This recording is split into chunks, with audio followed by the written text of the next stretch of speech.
Hello students, welcome to RHchemistry. So ಈಗ ತಾನೇ ತಾವೆಲ್ಲರೂ KCET ಎಕ್ಸಾಮಿನೇಷನ್ ಬರೆದು ಹೊರಗೆ ಬರ್ತಾ ಇದ್ದೀರಿ.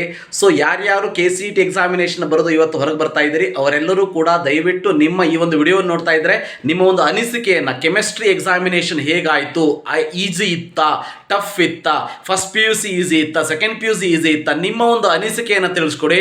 ಸೊ ದಟ್ ನನಗೂ ಕೂಡ ಒಂದು ಕ್ಯೂರಿಯಾಸಿಟಿ ಇರ್ತದೆ, ನಿಮ್ಮೆಲ್ಲರ ಎಕ್ಸಾಮ್ ಹೀಗಾಗಿರ್ಬೋದು ಅಂಥೇಳಿ.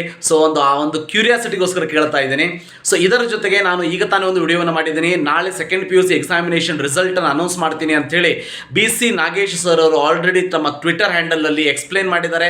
ಸೊ ಅನೌನ್ಸ್ ಕೂಡ ಮಾಡಿದ್ದಾರೆ, ನಾಳೆ ಅನೌನ್ಸ್ ಮಾಡ್ತೀವಿ ಅಂಥೇಳಿ.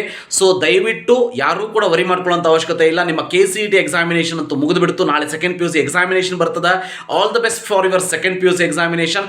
ಅದರ ಜೊತೆಗೆ ನಿಮ್ಮ CET examination all the 4 subject, 4 ಸಬ್ಜೆಕ್ಟ್ಗಳು ಯಾವ ರೀತಿ ಆಯಿತು ಅನ್ನೋದನ್ನು ತಿಳಿಸ್ಕೊಡಿ.